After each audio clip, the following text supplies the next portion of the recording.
오늘은 35번째 토라 공부를 하죠. 창세기 38장 1절에서 30절 마지막 절까지고요. 이사야 37장, 마태복음 1장, 38장 1절에 보면 그 무렵에 됐어요. 그때에 그 무렵에 여기 이제 오늘 제목인데 좀 더 정확하게 말하면 그때에 그 후에 이런 일이 일어났다 이렇게 할 수 있다 그죠?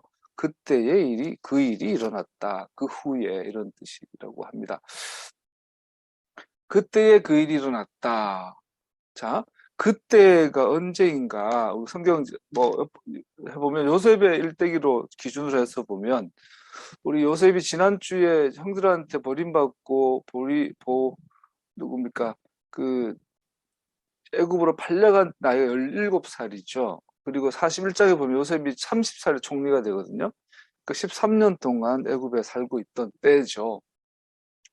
요셉이 7년 풍년, 또 2년 흉년, 그때에 총리가 되니까 17년 플러스 9년, 한 39살, 39살 총리가 되고 9년 이에 39살에 45장이 39살에 아기가 되고 유다의 아들 셀라, 베레스의 아들들도 이집트로 함께 내려왔다라고 46장에 기록되어 있어요. 그래서 이런 걸 전체를 종합해 보면 오늘 38장에 야곱의 족보, 야곱의 이야기다 그러고 37장에는 뜬금없이 요셉이 나오다가 38장에 또 갑자기 뜬금없이 유다와 다말의 이야기가 나와요. 가장 성경에서 낯뜨거운 내용이죠. 낯뜨거운 내용 중에 하나죠. 그리고 또 39장부터 다시 요셉이에요. 그래서 이 성경의 창세기 저자가 의도적으로 이런 시간 순서를 하고 있는 걸 볼 수 있죠. 그래서 그때라는 것은 굉장히 강조하고 있는데 요셉이 형들한테 버림받아서 끌려가서 지금 한참 그 고통을 당하고 또 다른 말로 말하면 노예로 끌려가가지고 성폭행범으로 강간범으로 오해받고 감옥에 들어가고 뭐 이런 과정들 가운데 그때인 거죠. 그 다른 면으로 말하면 요셉은 고통당한 순간이지만 사실은 그 리더 스쿨에 들어간 거죠. 리더 스쿨에. 그래서 그 당시에 감옥에 들어가서 그 당시에 최고 엘리트들에게서 왕과 왕궁의 문화에 대해서, 외교에 대해서, 군사에 대해서, 경제에 대해서 다 섭렵하게 되는 그 간수장이었으니까. 그리고 일반 그 잡범들이 아니라 정치범들 수용한 감옥의 간수장이니까 뭐 그 나라에 내노란 브레인들은 다 와 있는 거죠. 그래서 거기 통해서 이제 총리 교육을 받고 있었다라고 볼 수 있는 그때에 이 카메라가 유다와 다말에게서 뜬금없이 가고 있어요. 그래서 그때 유다는 형제들에게서 형제들에게서 떨어져 나가라고 돼 있어요. 떨어져 나가. 야곱에게 있어서 딸 하나, 아들 12이었는데 그 중에 막내를 낳다가 사랑하는 아내가 죽어요. 그리고는 위에 둘은 다말 여동생에 복수한다고 수많은 사람들 살해한 살인자. 그러니까 그 주변에서 야곱과 야곱의 집안은 이제 원수들밖에 없죠. 세겜 지역에서. 그런 상황에서 형제들이라도 하나가 되어 주면 좋은데 또 요셉이 편애받는다고 봤던 형제들이 요셉을 살해하죠. 죽이려고 했더니 좀 미안해서 루벤이 말려서 구덩이에 집어넣었다가 팔아먹죠. 그리고는 팔아먹고 이걸 뒤처리를 해야 되니까 애 옷을 찢어가지고 양피로 묻혀가지고 아버지에게 가가지고 요셉이 죽었습니다라고 보고하고 그 이후의 이야기인 거죠. 그 이후에 그 비밀의 숲이라 그러나요? 우리 그 소설에 보면 그런 비유를 자주 들잖아요. 어떤 대저택이 있고 대저택의 앞마당이 있고 뒤에는 정원이 있는데 말할 수 없는 부끄러운 일들로 그 집안의 가족들끼리 서로 살해가 이러고 시체를 사생아가 태어나고 그 사생아를 그 저택 뒤에 우리나라만 뒷마당 그 정원에다 애를 묻죠. 그때부터 그 전까지는 그 아름다운 정원이 그 집안의 산책 코스고 좋은 교제 코스인데 어느 순간부터는 출입을 안 하게 되는. 그래서 우리 소설에서는 으슥한 이렇게 표현되는. 그래서 대저택 안에서 가족들이 화기애애하게 서로 안부를 묻고 같이 밥을 먹고 어머니, 아버지, 뭐 형제, 자매, 누나, 여동생 이렇게 있는데 그들 속에 그 저택 뒤에 있는 비밀의 숲, 그 정원에 대해서 아무도 언급을 하지 않죠. 보이지만 안 보이는 것처럼, 알지만 모르는 것처럼. 그러면서 서로가 어떤 가면을 쓰고 서로 웃고 웃으면서 대하는. 그러나 시간이 지나가면서 그 비밀이 자꾸 이게 노출이 되면서 나중에 그 집안 전체가 붕괴하는. 집안 가족들끼리 관계가 다 무너지고. 야곱의 집안이 지금 그런 거죠. 형제들이 급한 김에 동생을 죽였는데 죽이려고 했더니 좀 찝찝해서 팔아먹고 아버지한테 죽었다고 거짓말을 하고 났더니 이제는 다말이 오빠들 보기도 민망하고 오빠들 아들들도 자기들끼리 눈 마주칠 때마다 서로가 불신하게 돼. 아버지를 볼 면목도 없고 그래서 그랬는지 유다는 다른 아무 설명 없이 그냥 형제들을 떠나갑니다. 지 혼자 가서 엉뚱한 데서 살다 보니 자기 눈에 좋은 여자를 만났겠죠. 가난한 사람 수아 꼭 이방 여자를 만나요. 그래서 만나서 결혼해서 딸을 낳죠. 아들을 에르 오난 셀라 낳아서 며느리 다말을 드리는데 이상하게 에르와 오난은 다말과 결혼한 직후에 죽어버려요. 그래서 다말 쟤는 저 부정탄가 보다 그 셀라는 주지 막내 아들은 안 주겠다. 이런 것이 그때에 다 들어가. 그때에 이런 일이 일어났다. 그때에 야곱의 가문에 베델의 사람을 만났던 이 가정이 숨겨진 비밀의 정원이 생기고 그 서로가 불신하며 서로 관계가 파괴되는 가정이 무너지는 완전히 요때 그때라고 그 무렵에라도 요때 장면으로 보면 모두가 실패자예요. 야곱도 실패, 다말도 실패, 여자로서 실패, 루벤, 레위, 시므온, 유다 다 실패. 서로가 서로 그냥 불편한 까끌까끌한 좁고 좁디 그런 관계인 거죠. 그때의 그런 불편함에 크게 나기 시작하는데 그 카메라가 유다 38장 유다에게로 가죠. 그래서 유다가 아들이 셋이 있었는데 공교롭게도 위에 둘 아들이 결혼하고 나서 죽어요. 그게 시작입니다. 우리는 이 이야기의 결론을 알고 있습니다. 하나님께서 성경에서 가장 이해할 수 없는 것 중에 하나가 소돔과 고모라에 보면 아버지와 딸들이 통해서 아말렉, 암몬 이런 모압 암몬 이런 아이들이 태어난 것처럼 오늘 본문에서는 시아버지와 며느리를 통해서 메시아, 예수님의 족보가 마태복음 1장을 읽었는데 마태복음 1장의 족보는요. 오늘 마침 그때에 나오는 야곱의 집안처럼 정말 역기능적인 붕괴된 가족의 가문 족보거든요. 예수님의 조상들 가운데 창녀가 있고 이방 여자, 우상 숭배자가 있고 그중에 처음 나온 이름이 다말이죠.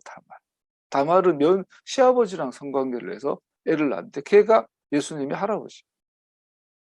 솔로몬은 아니지 다윗은 멀쩡한 길가 어느 날 심심해가지고 옥상에 올라갔다가 옆집 여자가 목욕하는 걸 보니까 너무 몸매가 좋아. 갑자기 음욕이 발달해. 그래서 쟤 누구냐 데려와라. 그리고 품었어요. 강간한 거죠. 간통한 거죠. 그러고 나니까 정신이 번쩍 차려죠. 얼마 현타가 오고 나니까 와 가장 충신 중에 충신 우리아의 아내래. 그랬더니 요압에게다 비밀 편지를 쓰죠. 우리아를 최전방에 넣어서 전사하도록 살인 교사를 해요. 그러고 나서 죽고 나니까 얼씨구나고 그 마누라를 자기 본처로 들여요. 그리고 낳은 애가 솔로몬. 예수님의 족보는 정말 엉망진창인 거죠. 엉망진창. 그 시작이 오늘의 이야기예요. 이해할 수 없습니다. 그래서 오늘 그런데 우리가 성경 전체를 볼 때 그걸 알아야 돼요. 아브라함 인간이라는 거. 다말이나 예수님 외의 모든 사람은 욕망 덩어리라는 거. 다 성인이야. 지구상에는 단 한 번도 성인이 다녀간 적이 없어요. 그 4대 성이라는 간디는 소아성애자였죠. 그리고 여성 폭력 마누라를 그렇게 폭행하는 폭력 남편이었고 공자는 인육을 즐겼다 그런 소리 들리고 말할 수 없죠. 우리 그 무하마드 걔 누구야? 무하메드 그 이슬람 걔는 말할 수 없이 음란한 사람이죠. 여자를 아주 사람으로 보죠. 자, 이런 성인이라는 우리의 이 우상을 가지고 세상을 바라보기 때문에 우리는 주변에서 믿을 만한 사람을 찾으려고 그래요. 저 사람은 다르겠지. 저 사람은 괜찮겠지. 예, 근데 예수님의 족보에 보면 여지없이 부정하죠. 아니야. 사람은 다 욕망 덩어리야. 똑같아. 똑같아. 똑같아. 똑같아. 그러기 때문에 뭐 기도 많이 하고 경건하고 막 좋을 때 예수님의 족보가 나온 것이나 이런 다말같이 막 며느리랑 뭐 이렇게 돼가 나온 거나 그놈이 그놈이야. 중요한 건 하나님의 섭리하신 거죠. 그 주권에 대해서 보여주는 거예요. 그래서 이 이야기에 이 말도 안 되는 이야기들이 성경에 많이 반복이 됩니다. 우리 룻, 룻 이야기, 아비멜렉 이야기. 아비멜렉 알잖아요. 아브라함은 뭐 자기 와이프를 팔아먹고 아비멜렉이 이 여자 내 마누라가 이기 전에 내 여동생이니까 데려가셔요. 뭐 이렇게 나 살려주세요. 이삭도 그랬죠. 오늘 다말. 이해할 수 없는 일을 통해서 공통점이 하나가 있어요. 메시아에 대한 약속, 여인의 후손에 대한 시혜가 보존되는 사건들이에요. 여기서 우리가 알 건 여인의 후손을 통해서 마귀의 머리를 박살내겠다는 인류 구원에 대한 약속을 갖고 있는 메시아에 대한 이 약속이 인간의 어떤 불합리한 어떤 죄 많은 그러한 본성 가운데서도 보존되고 있다는 것을 보여주는 사건들이죠. 여기서 우리가 봐야 될 건 인간이 이렇게 추악한가? 인간의 윤리가 도대체 뭐냐? 인간 안에 의가 있냐? 그런 걸 보라는 게 아니고 하나님께서는 당신의 약속을 지키시는데 진심이다. 우리 아까 이사야 오늘 읽었던 합사라 본문에 보면은 하나님의 열정에 대해서 나오죠. 남은 사람들이 예루살렘부터 나오고 환란을 피한 사람들이 시온산에서 나올 것이다. 만군의 주님께서 정열을 가지고 다른 해석본에 보면 하나님의 질투를 가지고 다른 말로 하나님이 열심으로 이 일을 이루실 것이다. 그래서 하나님께서는 예수님을 보내겠다는 그 메시아 약속을 지키고 보존하고 실현하는데 열심이다라는 것을 오늘 본문을 통해서 보여준 게 주제입니다. 첫 번째 A. 그러면 모세는 갑자기 이곳에 이야기를 두었을까요? 지금까지 했던 이야기요. 첫 번째, 오늘 본문을 여기에 기록한 모세의 의도는 약속의 메시아의 계보를 강조하는 것입니다. 요셉 이야기는 이스라엘의 구속의 장에서 매우 중요합니다. 패삭은 하나님과 이스라엘의 영원한 언약의 궁극적 그림이 됩니다. 더구나 요셉의 이야기는 하나님께서 그의 백성들을 어떻게 구원하신지에 대한 분명한 그림을 보여줍니다. 지난주 요셉은 형들한테 버림받고 미움받고 하나님이 보여준 계시를 말할수록 버림받고 옳은 소리 할수록 내부 고발할수록 버림받는 그런 모습, 예수님의 모습, 고통당하는 메시아의 모습을 요셉을 통해서 보여주죠. 그러나 여기서 또 하나 중요한 그러나 요셉은 메시아에 대한 분명한 그림을 보여주지만 확실히 그는 메시아의 계보는 아닙니다. 창세기 3장 15절 여자의 후손이라는 창세기의 가장 중요한 주제가 여기 요셉의 이야기에서도 가장 중요한 주제라는 사실을 모세는 상기시켜 줍니다. 예를 들면 그런 거죠. 니들이 기록된 토라를 읽을 때에 메시아를 발견한다면 사도 바울이 가면 그것이 우리 신비에 새겨진다는 뜻이고 모세오경 안에서 메시아에 대한 약속을 통해서 메시아를 만나게 되는 메시아를 믿고 영접하게 되는 것을 예레미야는 새 언약이라고 그랬고 사도 바울은 그것이 믿음이라고 했죠. 그 시작이 여자의 후손에 대한 약속이고 이 약속은 요셉을 통해서 이루어질 것이 아니라는 것을 상기시켜줍니다. 즉 그는 유다여의 계보여야 한다는 것을 오늘 창세기 38장에서 못을 박는 거예요. 처음이죠. 성경 전체에서 요셉이 아니라 유다의 후손이야라는 걸 보여줘요. 아까 읽었던 마태복음 1장의 족보에 보면 14대라 14대라 14대라 사실 말도 안 돼요. 순서도 틀리고 뭐 진짜 14대이지도 않고 막 그래요. 끼워 맞춘 거야. 마태복음 1장의 예수님의 족보는 끼워 맞춘 거야 그냥. 그런데 끼워 맞추기 중요한 게 아니라 마태가 14대 14대 14대로 해가지고 결국 그리스도의 계보라라고 말하고 있는 목적이 있는 거죠. 거기에 보면 유다의 자손인 걸 강조하고 있어요. 마태는 예수님이 유다의 후손인 걸 강조하고 있어요. 이 아기를 맞추는 거예요. 성경은 아기가 맞아 약속했기 때문에 여기서 말한 것은 여기서도 그대로 실현돼. 그 유다의 후손이라는 그 시작이 오늘 창세기 38장이에요. 요셉을 버리고 요셉은 못나서가 아니라 하나님께서는 당신의 약속의 신실하심을 보여주기 위한 또 새로운 하나의 장치를 넣고 있는 거죠. 유다라는 장치. 유다의 후손으로 보실 것을 시작하고, 두 번째 요셉의 이야기와 유다와 다말의 이야기는 평행하는 부분도 있습니다. 유다는 외국인으로 가서 외국인과 결혼하고 자녀를 낳았습니다. 가나안 사람은 상인일 것입니다. 가나안 여인 수아. 그러니까 유다는 이제 돈에 대한 좀 감이 있었던 사람이죠. 다말의 악한 계획은 약속의 자녀를 주시기 위한 당신의 계획을 수행하기 위해 하나님의 주권적인 개입이 되었습니다. 마찬가지로 요셉도 외국 입수로 갔고 외국인과 결혼했고 자녀를 낳았습니다. 이런 공통점은 있어요. 그러나 다른 점은 요셉은 자기 잘못으로 고통을 당한 것이 아니라는 것이죠. 결론적으로 이 요셉과 유다 이야기, 두 이야기 모두 하나님께서 그의 선하신 목적을 악한 사건을 통하여서도 성취하신다는 겁니다. 그래서 우리 시편에 보면 세상의 군왕들이 막 큰 소리 껄껄껄 막 내가 영웅 호걸이야 막 꽁꽁 칠 때 하나님께서는 위에 계신 자가 웃으심이요. 웃으심이요.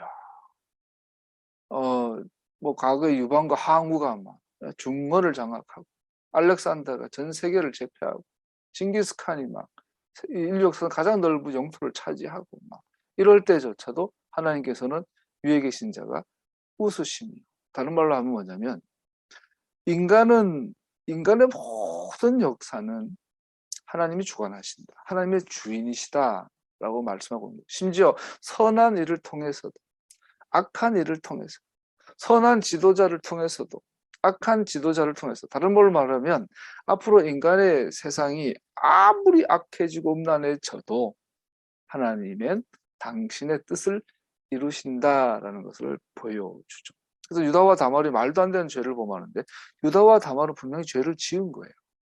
이거는 하나님이 인정한 행위는 아니에요. 그러나 그런 악한 죄의 행동을 통해서도 하나님은 당신의 뜻을 이루신다.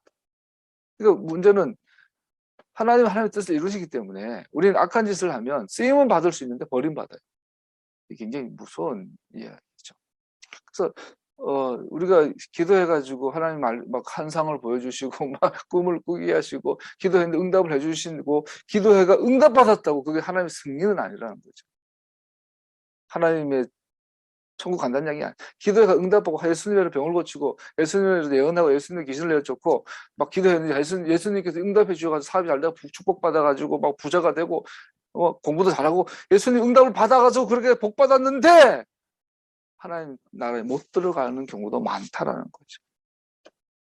두 번째, 모세의 경고. 모세는 야곱의 형제들의 이야기와 유다의 이야기를 기록하며 경고하고 있습니다. 믿음의 조상들은 그들의 역사의 초기부터 벌써 계약과 관계된 하나님의 언약의 중요성을 간과하고 있다는 것을 보여줍니다. 아브라함, 이삭, 야곱, 심지어 야곱이 살아있는데도 불구하고 하나님의 언약의 소중한 사실 자체를 잊어버리고 살아요. 그러니까 유다가 하나님 언약에 대한 그 마음이 좀만 있었으면 가나안 여자랑 결혼 안 했겠죠. 그 언약을 아는 여자를 만나려고 했겠죠. 오늘 말은 믿는 자를 만나려고 했겠죠. 근데 결국은 아니었죠. 창세기의 주된 주제인 인간의 타락과 구원에 대한 약속을 다시 강조하고 있는 겁니다. 우리는 창세기의 중심 주제들을 잊어서는 안 됩니다. 여러분, 누가 결혼의 준비는 언제 되는 걸까요? 성경적으로. 옛날에는 결혼을 20대 중반이면 다 했죠. 우리 평균 연령 60, 70년, 5, 60년 할 때. 근데 지금은 결혼을 거의 10대 후반, 30 중반, 30 말까지도 결혼 정년기로 오늘날 보죠. 심지어. 요즘은 40을 넘고 50이 돼도 짝만 있으면 만난다라는, 이제 완전히 달라졌어요. 짝을 만나면 할지 때가 없어요. 그런 성경적으로 결혼의 정년기는 언제일까요? 물론 생물학적인 것과 같이 가야 되겠지만 어린이한테 결혼할 수 없는데 제가 생물학적으로 결혼해가 자녀를 잉태하고 자녀를 양육할 수 있을 정도의 완력은 있어야 되겠죠. 그러나 신학적으로, 영적으로, 신앙적으로 결혼 정년기는 이 창세기의 중심 주제들을 인식하는 나이에요. 창세기의 중심 주제들을 인식하고 이 주제들을 평생에 소중하게 간직하고 이 주제들을 자녀들에게 가르칠 수 있는 나이가 아버지가 준비가 된 거예요. 엄마가 될 준비가 된 거죠. 창세기 중심 주제인 인간의 타락, 하나님의 구원에 대한 약속, 이 두 가지 주제에 대해서 정확하게 이해하고 인식하고 믿고 보존하고 이 이야기를 자녀들에게 전하고 가르칠 수 있으면 결혼해도 돼요. 직업이 없어도 고등학생이라도. 얼마 전에 우리들의 블루스, 나의 블루스인가 우리들의 블루스인가 제주도 그 요즘 드라마 이병헌이 나오는 거 그 유튜브에서 10몇 분짜리 나오는데 고등학생 두 놈이 지들이 사고 쳐가지고 임신을 했더라고. 설정이 웃기지. 둘 다 전교 1, 2등. 여자가 1등, 남자가 2등. 둘 다 서울대 거의 확실한 수준에 있고 서울대 갈 애들. 목표는 서울대 의대. 근데 둘이 눈 맞아가지고 여자가 임신을 해. 근데 남자 쪽 아버지는 어 깡패, 조폭 출신. 여자 그거 뭐 그런 설정인데 감동스럽게 당연히 애를 낳아야지 하는 너무나 감동스럽게 설정해놨더라고. 너무 사랑스러운 어린 부부처럼 해놨더라고. 여러 사회에서 여러 결혼의 기준이 있는데 저는 보면서 저 아이가 고등학교 2학년인가 3학년인가 상관없어요. 중3이라도 하나님의 창세기 주제를 지가 정말로 인식을 하고 아멘하고 보전하고 나이 90, 100살이 돼서라도 이 창세기 주제를 들을 때마다 가슴이 떨리고 하나님의 그 열심이 느껴지고 내가 내 인생에 하나님의 열심 질투를 가지고 창세기의 이 중심 주제를 보존하고 전해야지 이런 사명감이 있고 그것을 가장 먼저 가족에게 가장 먼저 자녀들에게 공유하고 가르칠 수 준비가 됐다면 걔는 중3이라도 결혼할 준비가 된 거예요. 그런 여자라면 중2라도 결혼해 애 낳아도 돼요. 그게 안 돼 있다면 나이 30이 돼서 연봉 7천, 8천을 받더라도 걔는 결혼하면 안 돼요. 악이 퍼지게 되는 거죠. 물론 극단적인 겁니다.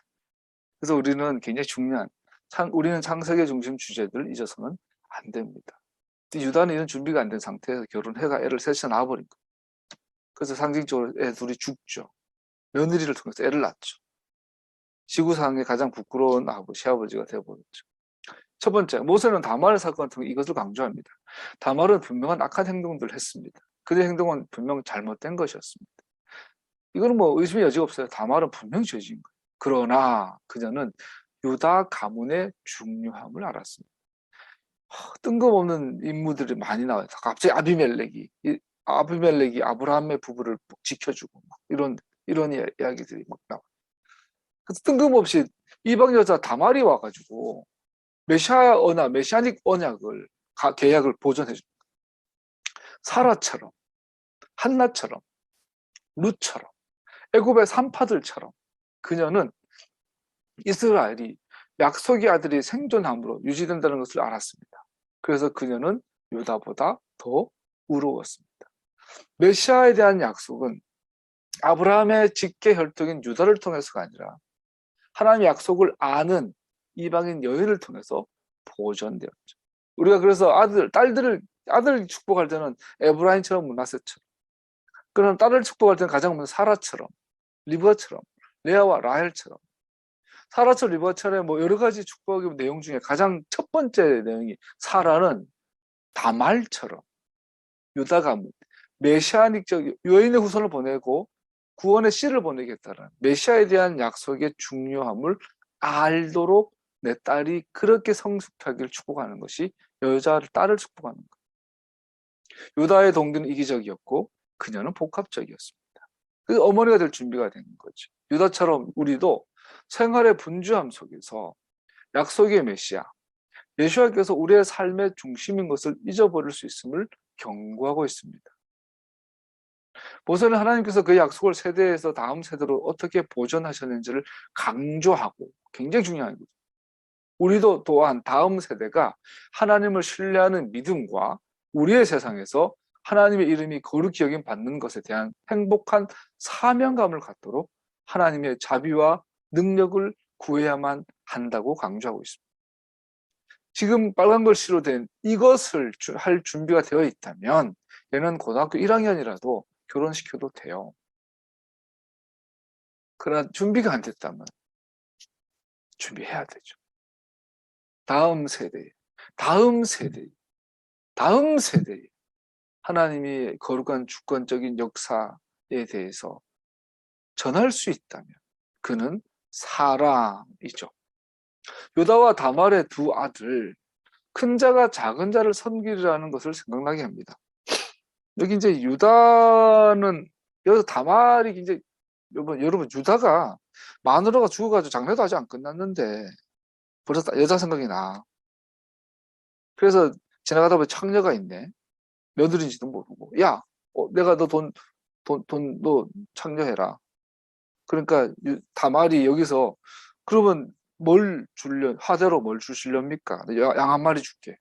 그럼 그거 줄 때까지 내 징표를 주십시오. 요구한 게 도장을 주십시오. 허리끈을 주십시오. 지팡이를 주십시오. 여러분 도장이라는 게 옛날에는 반지거든요. 반지. 올로 말하면 인감 도장이에요. 올로 말하면 신용카드에 카드 넘버랑 비밀번호 다 가르쳐 준 거예요. 내 전 재산의 인증 마크를 준 거예요. 허리끈. 허리끈은 이 뭐랄까 유다의 신분을 상징하죠. 지팡이는 유다의 어떤 영향력과 상징한다고 볼 수 있어요. 그러니까 이 말은 유다가 지금 급했어요. 음욕이, 성욕이 막 동한 거예요. 남자가 성욕이 이게 급하게 되면 눈에 비는 마약한 것처럼 그냥 막 뭔가 막 해치워야 되니까 해치우기 위해서 막 판단이 흐려지죠. 유다는 한 번의 성관계를 위해서 지나가는 여자의 그 창녀랑 성관계를 위해서 자기 전부를 내놓고 있는 거예요. 순진한 건지 바보인 건지 밝히는 놈인 건지. 그러니까 이 유다는 도저히 메시아의 언약을 보존할 만한 그릇이 안 된 인간이에요. 그리고 여기에 보면은 시아버 양털을 깎으러 뒷나라로 간다 이 말이 나와요. 양털을 깎을 때는 얼마 대목 기간이죠. 이때를 놓치면은 돈을 못 벌어요. 그 전에 전 부인은 가난한 사람 상인의 딸이었을 가능성이 굉장히 높죠. 유다는 돈의 환장에 있는 거 볼 수 있어요. 돈. 돈을 위해서라면 이 양털 깎는 시기 뒷나라로 가는 건 우상숭배를 말해요. 돈을 벌기 위해서는 하나님을 떠나가서 우상을 섬겨도 된다라는 사고방식을 할 정도로 하나님보다 돈을 더 사랑하게 됐고, 한 여자와 성관계를 위해서라면 자기 전부를 내놓을 수 있는 이런 아주 너무나 세속적인 사람을 변해버린 것을 볼 수 있죠. 이런 유다가 나중에 큰일을 합니다. 나중에 그 동생 누구가 베냐민을 살리고 뭐 요셉하고 제외할 때 유다가 큰 역할을 할 때 하긴 하는데 지금은 엉망진창인 거죠. 다른 말로 하면 유다와 다말은 극적으로 대비가 되어 있어요. 다말은 성관계를 위해서 꼬신 게 아니에요. 좋게 이야기해서 다말은 하나님의 언약이 유다를 통해서 전해지는데 이거를 보존해야 돼. 알고 했든 모르고 했든 다말의 역할이 굉장히 중요하죠. 그래서 남자가 바보고 멍청해도 여자가 똑똑해야 되는 걸 또 보여주죠. 그래서 아들 낳았더니 베레스와 세라 큰 자가 작은 자를 섬기리라. 예수님의 다윗의 조상이 태어나죠. 하나님의 씨는 인간의 노력이 아닌 하나님의 주권과 기적적인 능력으로 오실 것을 보여줍니다. 인간의 죄와 노력은 하나님의 계획을 변경시킬 수 없습니다. 하나님께서 계획하시고 하나님께서 이루십니다. 우리가 정말로 주님을 사랑한다면 우리는 하나님의 계획이 이루어지기를 간절히 원할 것이며 그것이 우리의 삶의 특징이 될 것입니다. 그래서 예수 믿는 사람의 특징은 뭐냐면 하나님의 뜻이 하나님의 계획이 이 세상에서 이루어질 것을 간절히 원하며 산다라는 거죠. 내 뜻이 아니라 하나님의 뜻이. 내 나라가 아니라 하나님의 나라. 내 이름이 아니라 하나님의 이름. 이 땅에서 이루어지도록 살아가는 모습이 믿는 삶의 특징이라는 거죠. 근데 이 반대의 삶은 죄죠. 어느 순간부터 우리는 하나님보다 내 이름을 높이려고, 내 뜻을 이루려고, 내 이름을 하려고 살게 되죠. 그걸 타락했다고. 우리는 하나님의 계획이 이루어지도록 간절히 원하는 삶을 살아야 될 것입니다.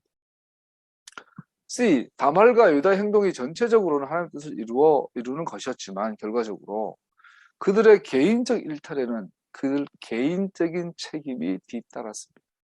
하나님께서는 주권적인 능력과 권리로 악을 선으로 바꾸실 수도 있지만 악은 여전히 죄인들에게 영향력을 행사합니다. 다말은 영적인 목적을 위해 육체적인 수단을 의지했습니다. 아이를 갖지 못하는 여인들의 예가 나옵니다. 다말은 한나처럼 하나님 앞에 나아갈 수 있었습니다. 그러나 그는 그의 목적을 위해 육적인 방법을 간편하게 선택하고 말았습니다. 그녀는 그의 목적을 위해 우상의 방법을 선택했습니다. 그 이후 성경에서 다말은 사라집니다. 여러분, 우리가 하나님의 뜻이고 하나님의 영광을 위한 것이 분명히 맞지만 그 방법도 하나님의 방법이어야 한다는 것을 보여주죠. 유다는 이스라엘의 중심되는 족장의 이름이고 예루살렘 중심의 신앙의 핵심 인물 아닙니까? 그런데 그는 얼마나 부패하고 얼마나 악한 행동을 하고 있습니까? 악한 마귀는 신체적인 피로를 악용하게 합니다. 양털 깎을 시기에는 목자들은 바쁜 나날을 보냅니다. 힘든 하루를 보내고 집에 돌아가 쉬어야 하는데 그는 아내와 사별하고 외로웠을 수도 있습니다. 그럴 때 우리는 느슨해질 수 있습니다. 다윗이 전쟁터에서 앞에 전우가 목이 잘리고 팔이 잘리고 죽어가는 모습을 볼 때 정신이 번쩍 들고 초롱초롱했는데 이제는 왕이 되고 영토를 수복하고 영토를 이제 확보하고 이제는 의전에 갇히는 거죠. 의전에 갇히기 시작하면서부터 다윗은 피곤하기 시작해요. 느슨해지기 시작해지고 옆집 여자 목욕하는 걸 보고도 음욕이 동하죠. 그것도 아가씨도 아니고 아줌마 목. 그랬을 때 사람을 죽여서까지 그 여자를 취하고자 하는 이 집착. 오늘 유다도 마찬가지인 거죠. 여러분, 우리가 신체적으로 너무나 피곤해서 또 정서적으로 너무나 공허할 때에 마치 제가 이제 50이 넘어가면서 가끔 그 캐톨릭의 신부님들 생각을 해보니까 조금 이해가 돼요. 옛날에 고등학교 때 친한 동네 누나가 고등학교 졸업한 이유인가 그 안동에 있는 천주교 사무실에서 일을 했어요. 직업이 그거였길래 같은 교회 다니던 누나인데 누나 직장 구했다길래 어디야 그랬더니 안동 성당에서 이제 신부님들 비서처럼 이렇게 한 그런 데 직업인데 깜짝 놀라는 얘기를 해주더라고요. 신부님들이 주일날 미사를 마치고 나면 그 포도주랑 또 미사할 때 쓰는 술이 마주왕이랑 술이래요. 낮에는 본 적은 없어요. 마주왕이랑 술이 있나 봐요. 꽤 독한가 봐. 그게 많이 남는데요. 일요일날 저녁이 되면. 그거를 신부님들이 돌을 앉아 다 마신대. 그러니까 일요일날 저녁이 되면 신부님들이 알딸딸해 취해가지고 몇몇을 하는데 설마 그래서 저기 한번 가져라 막 그랬는데 그때 욕을 했죠. 신부, 그래도 목사님하고 다르지만 신부님들은 더군다나 결혼도 안 하고 애도 없고 그렇게 헌신한 사람이 주일날, 일요일날 오후에 설교 끝나고 미사 끝나고 수백 명을 만나고 상담하고 나고 나면 그렇게 되죠. 지치죠. 그리고 공허함이 찾아오죠. 그러면 혼자 숙소에 가면 자식도 없고 부인도 없어요. 가족이 없어요. 혼자 정막한데 책밖에 없을 거 아니에요. 그러면 그때 할 수 있는 건 혼자 술을 마시고 그 신부인들 사이에 알코올 중독자들이 많다고 하는 게 사실 하더라고요. 그때는 욕을 했는데 지금 나도 이제 중년이 지나가고 나니까 지나면서 보니까 그럴 수 있겠다. 얼마나 외롭겠어요. 얼마나 힘들고 허전하고 느슨해지고 그냥 풀어지고 싶겠어요. 그때 몸이 그래도 가장 나오는 것은 육체적 욕망들이죠. 욕망들이 나오고 그때는 눈에 보이면 다윗처럼 그냥 꽂혀버리는 거. 우리는 신체적으로 지치고 피곤할 때 정서적, 영적으로도 주의하고 꾸준한 주의를 기울여야만 합니다. 이거 우스갯소리 같은데 굉장히 중요한 얘기 같아요. 현대인들에게.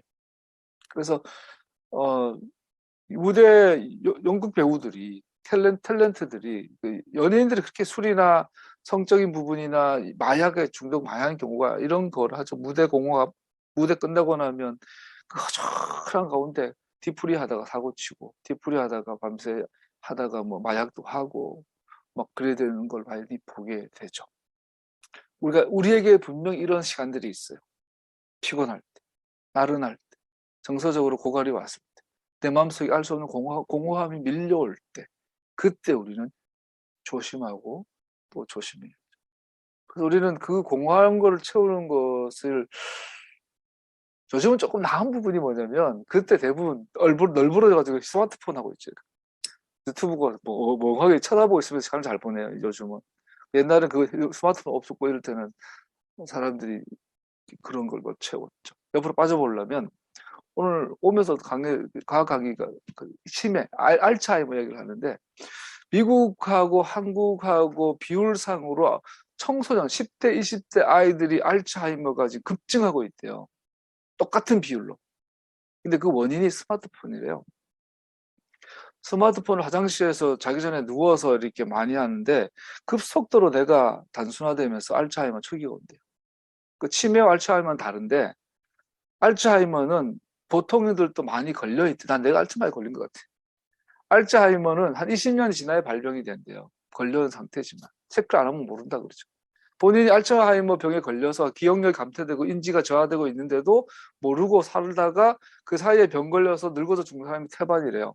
실제 우리 주변에 알츠하이머가 여러분 나 자신일 수도 있고 굉장히 많대요. 근데 그 원인이 오늘날 현대의 가장 큰 원인이 스마트폰을 막 가지고 멍하게 보고 있는 거예요. 내 머리가 신경 안 써도 계속 보여주고 들려주고 알고리즘 따라가고 뭐 이러면서 생각하게 하잖아요. 이게 청소년들한테 심각한 질병 중에 하나라, 미국 사회에서. 또 하나가 마약 중독. 아까 말한 것처럼 신생아 아이가 태어났는데 마약 중독자로 태어나는 경우가 1년에 2만 7천 명 공식적으로. 그 수가 매년 급증하고 있다.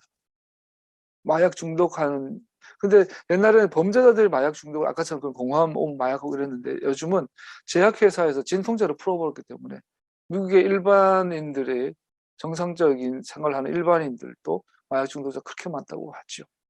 자, 악한 마귀는 신체적인 약함을 악용합니다. 굉장히 중요하죠.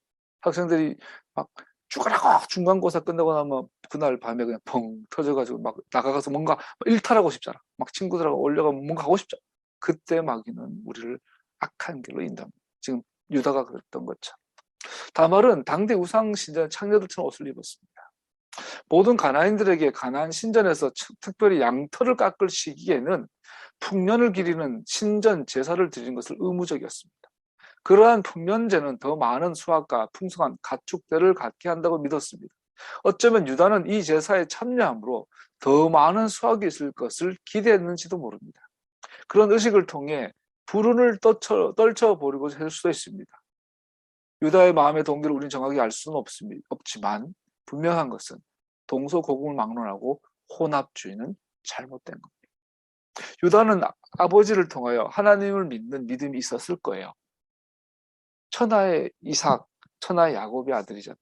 그런데 동시에 먹고 살려고 보니 당시에 이 사회 경제 구조인 신전에 가서 함께 제사를 지내고 우상에게 절을 하고 그들과 네트워크를 형성하고 양을 만들어도 양을 팔다 있어야 되고 양털 깎을 일꾼도 사야 되고 하니까 그렇게 신앙이 섞여 버렸다.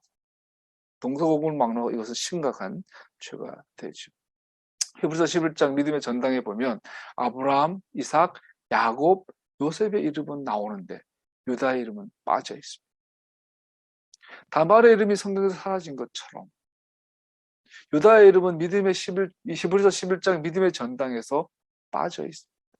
하나님의 영원하신 계획은 유다의 실패에도 불구하고 여전하지만 유다 그 자신은 하나님 앞에서 영광스러운 삶을 잃어버렸습니다.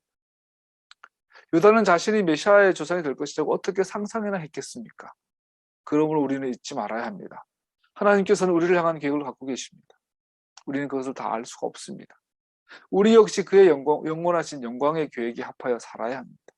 그러므로 우리는 우리의 주님이신 예수와의 가르치심대로 살아야 합니다. 그의 명하신 것을 순종함으로 하나님을 사랑하십시다. 여러분의 인생이 하나님이 어떤 계획을 갖고 있을지 어떻게 알아요? 여러분들의 자녀를 통해서, 여러분들의 자녀를 통해서 어떤 계획을 갖고 있을지 어떻게 알아요? 그러니까 예수님의 가르침대로 잘 살아야 합니다.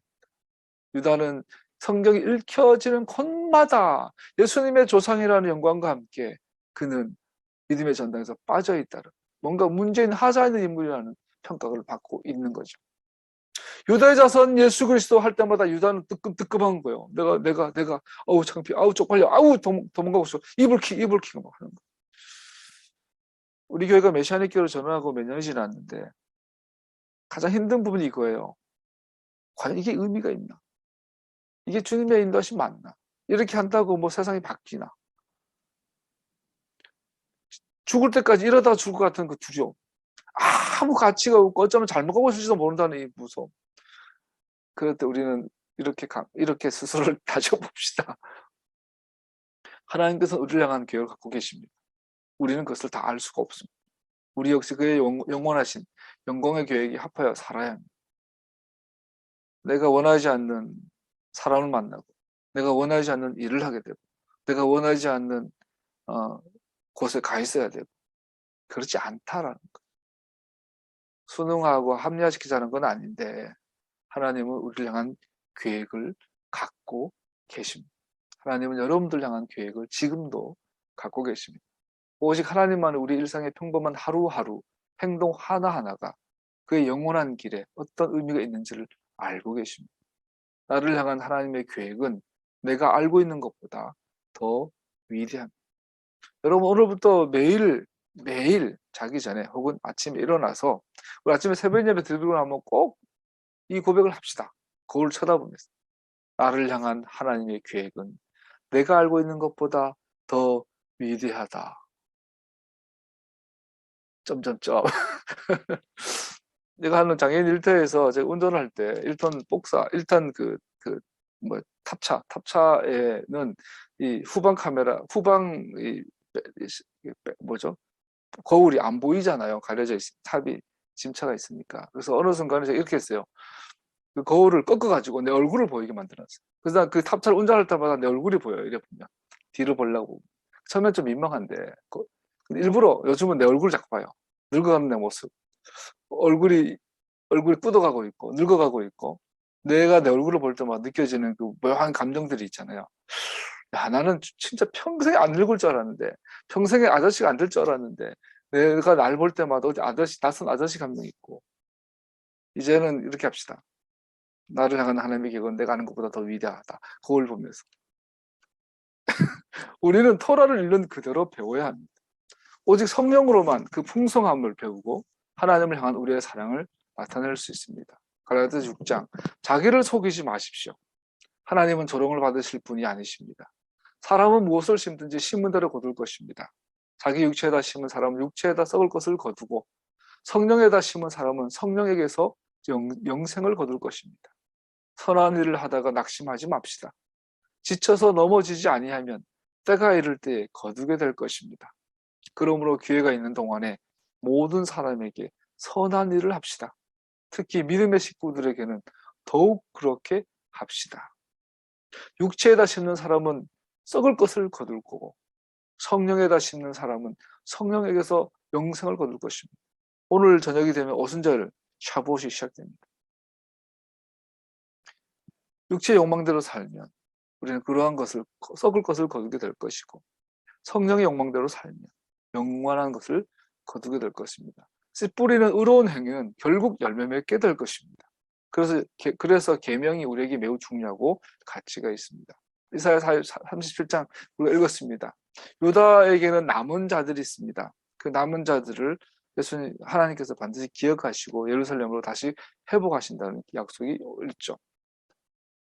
마태복음 1장 1절 17절 예수님의 족보를 읽어봤습니다. 왜 메시아를 유다와 다윗과 연결시키는입니까?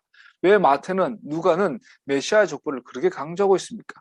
성경 읽으면서 가장 지루한 부분인데 성경은 왜 이렇게 강조하고 있습니까? 그 이유는 나세렛 예수와 그분이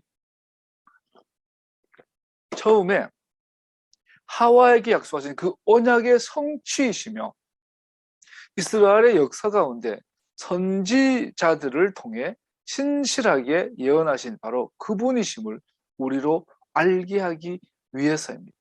예수님의 제자 마태가, 예수님의 제자 누가, 이방인 누가가 그렇게 포기하지 않고 네가 이 성경 읽을 때마다 걸려 넘어지고 통독 포기하게 만드는 이 족보를 놓고 끝까지 고집하는 이유는 예수님이 바로 하와에게 여자의 후손으로 아브라함의 씨로 메시아를 보내시겠다는 바로 그분이라는 것을 보여주기 위해서죠.